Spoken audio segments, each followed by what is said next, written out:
राम जी ने श्री सीता जी की ओर देखा, बोले उधर क्या देख रहे हो, इनका संयोग ब्रह्मा जी ने नहीं लिखा है। इनके पिता कहते हैं लिखा न विधि वैदेही विवाह, ये तो हमारा आपका संयोग लिखा है, लिखे हो तुम सम पुरुष मो सम नारी और विरंच विचारी। ब्रह्मा जी ने विचार पूर्वक हमारा आपका संयोग लिखा है। अब यहां कितना सुंदर संकेत है। श्री राम ज्ञानी है, ज्ञान रूप है।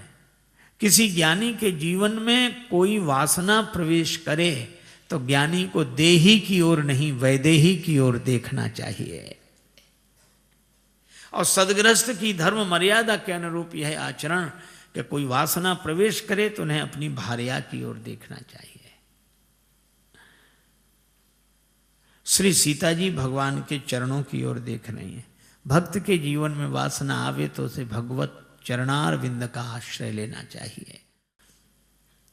2 की परीक्षा हो गई, पर तीसरे लक्ष्मण जी की परीक्षा के लिए भगवान ने कहा आई कुमार मोर लघु भ्राता। अब कई लोगों को बड़ी कठिनाई होती है, भगवान झूठ बोल गए, रामो दुविर न भासते, और राम जी झूठ बोल गए। राम जी अरे नहीं बोल गए, और बोल गए तो सूर्पनखा से बोल गए, सठे साठ्यम समाचरे। फिर भी कैसे कहा, हमने कहा जैसे सूर्पनखा ने कहा। सूर्पनखा बोली ताते अवलग रही कुमारी, जबकि विवाह हो चुका था, विद्युत जेवा इसके पति का नाम था, पर अपने को कुमारी कह रही है। तो राम जी ने भी कहा कि सूर्पनखा जैसे तुम कुमारी हो वैसे ही आई कुमार मोर लघु भ्राता। विवाह के बाद तुम कुमारी, तो विवाह के बाद लक्ष्मण कुमारा। और भगवान ने सोचा शायद यहां ऐसे ही बोला जाता हो। सूर्पनखा को लक्ष्मण जी के पास भेजा। अब लक्ष्मण जी को बड़ा अटपटा लगा कि मेरे माँ ने कहा था तात तुम्हारी माँ तो वैदेही, पिता राम सब भांति स्नेही, और ये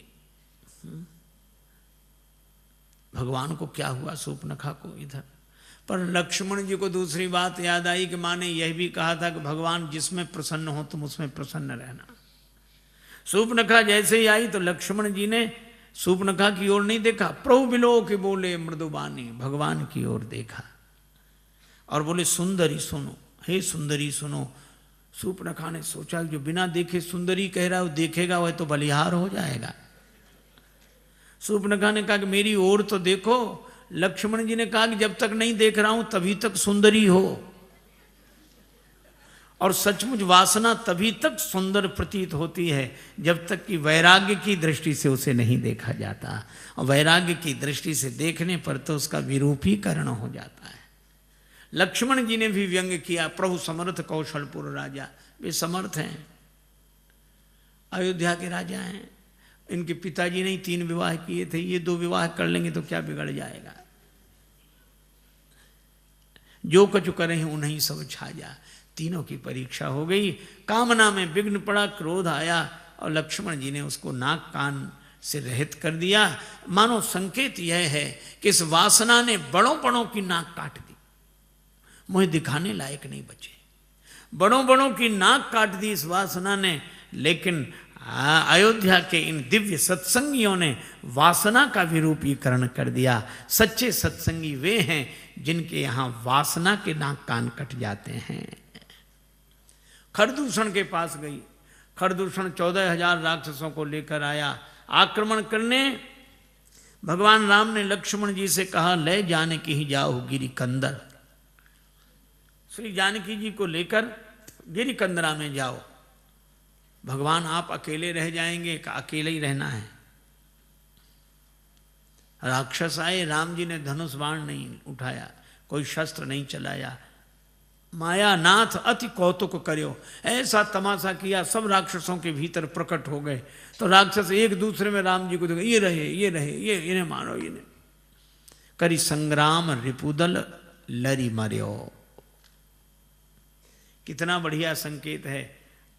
ये 14,000 राक्षस आए और एक दूसरे में राम जी को देखकर आपस में लड़कर मरकर मिट गए। मैं भी आपसे कहता हूँ, अगर हम भी अपने जीवन में एक दूसरे में राम जी को देखना शुरू कर दें तो सारी बुराइयां अपने आप मिटकर समाप्त हो जाएंगी।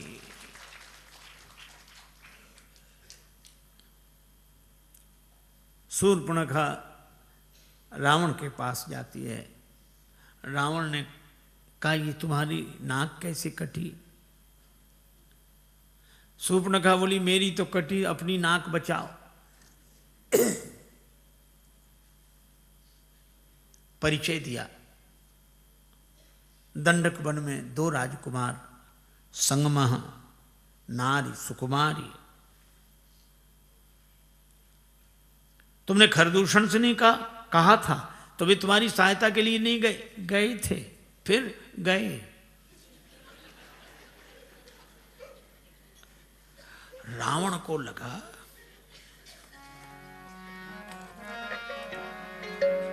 खरदूषण मौसम बलवंता,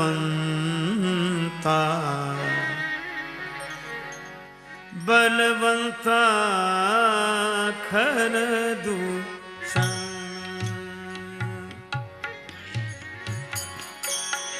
बलवंता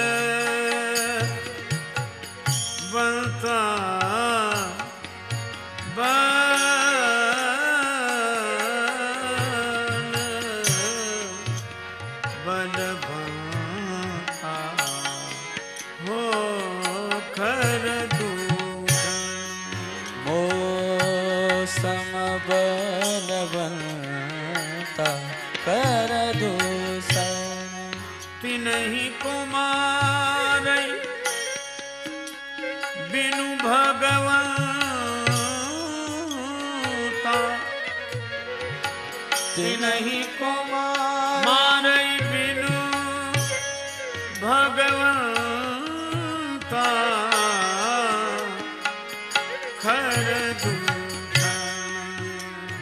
मोहि सम बलवंता खरदूषण।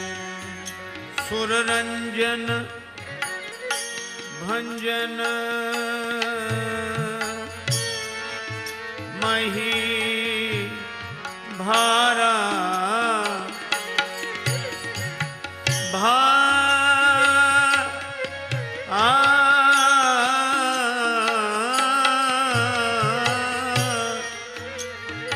भारा रे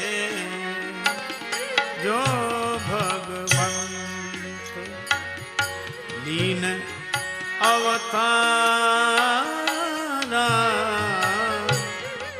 हो राम जो भगवंत दीन अवतारा जो भगवंत।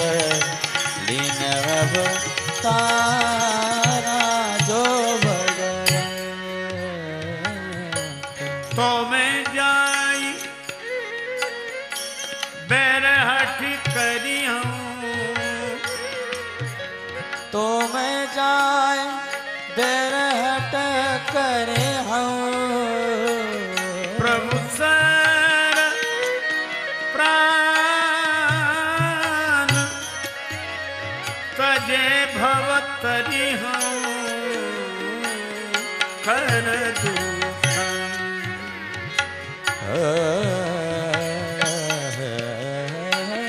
खरदूषण मोहि सम बलवंता खरदूषण। मोहि बलवंता खरदूषण।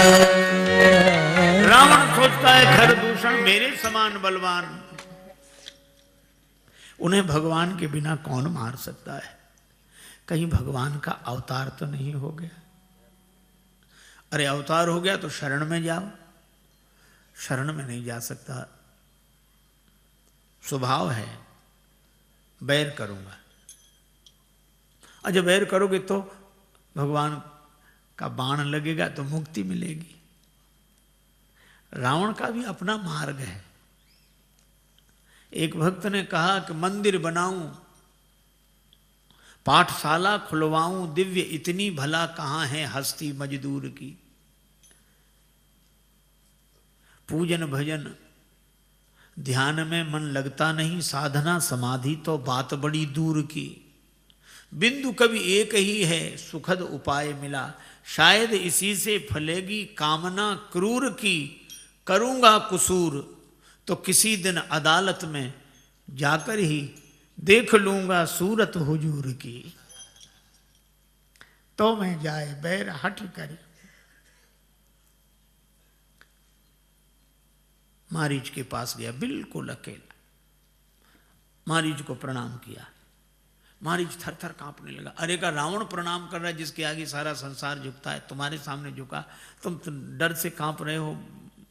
बोले हमें पता है ये कब सिर झुकाएगा, कब सिर काटने लगेगा।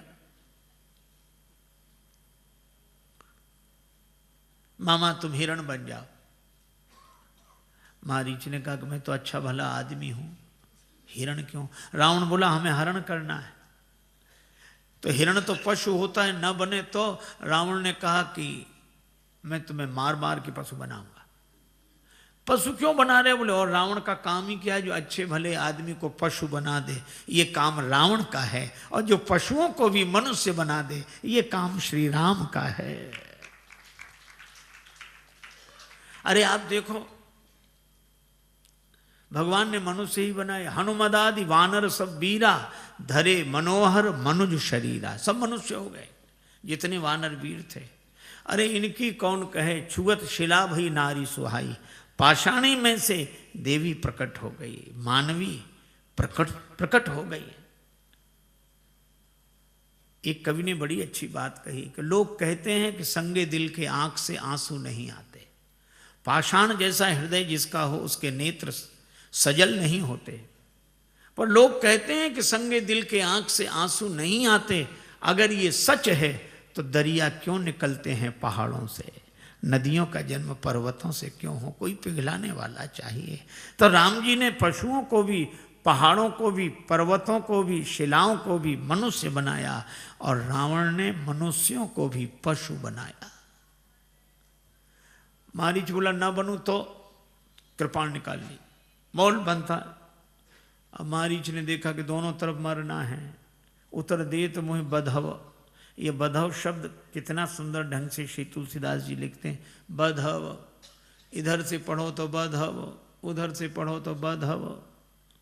मारीच सोचता इधर भी मरेंगे उधर भी मरेंगे, लेकिन यह है कि इधर मरेंगे तो बार बार मरेंगे, और उधर मरेंगे तो बार बार मरना छूट जाएगा। कस न मरो रघुपति सर लागे, मन आति हरस जनाव न तेहि। आज देखियों परम स्नेही, जिनके पीछे सारा संसार भागता है, वे भगवान आज मेरे पीछे भागेंगे। गया, खड़ा हो गया। रावण ने अकेले में योजना बनाई थी, भगवान ने भी अकेले में। लक्ष्मण गए बनई जब लेन मूल फल कंद, जनक सुतासन बोले बिहंस कृपा सुख वृंद। आप पावक में निवास करें जब तक मैं राक्षसों का नाश करूं। और ये पावक क्या है? ये है जो अपराध भगत कर करई, राम रोष पावक सो जरई। मेरे क्रोध रूपी पावक में रहिए, आप कृपावारी में बहुत दिन तक रही। अब कोई राक्षस आए तो उसे मारने की प्रेरणा देना। ठीक है। प्रभुपद ही धरी अनल समानी, निज प्रतिबिंब राखित सीता। मारीच आया तो पुरानी आदत, जानकी जी बोली यही मृग कर अति सुंदर छला, बड़ा सुंदर है। भगवान ने कहा सुंदर है ये, क्या बताऊं अब। ये सुंदर है, कपटी है ये। मारीच है, हिरण के रूप में आया। श्री जानकी माता बोली प्रभु इसका कपट भी सुंदर है। कैसे? बोले जब ये कपटी नहीं था तब आपसे दूर था, और कपटी बना तो आपके पास आ गया। धन्य है ऐसा कपट जो जीव को आपसे जोड़ देता है। भगवान बोले तो हम करें क्या? राम जी की आज्ञा को विचार करके श्री जानकी जी ने कहा इसका वध करके मृग चर्म ले आओ। पाई पालिवे जोग मंजु मृग, और नहीं तो बाण मारकर इसकी छाल ले आओ। ठीक है। भगवान धनुष बाण उठा के सब कारण जानते हुए भी चल दिए। और ये छल कपट करता जा रहा, भाग रहा, आगे देख रहा है पीछे। भगवान ने कहा आगे भाग रहे तो पीछे क्या देख रहे हो? कहा भाग्य मुझे आगे ले जा रहा है, भाव पीछे देखने के लिए विवश कर रहा है। मैं यही देख रहा हूं कि मैं तो आप तक नहीं आ सकता, लेकिन क्या आप भी मुझ तक नहीं आ सकते? भगवान ने कहा कि जानकी जी की कृपा जिस पर हो जाती है उसके पीछे पड़कर मैं उसे गति दे देता हूं। राम जी पीछे पीछे बड़ी दूर तक ले गया। प्रगटत दूरत करत छल भूरी।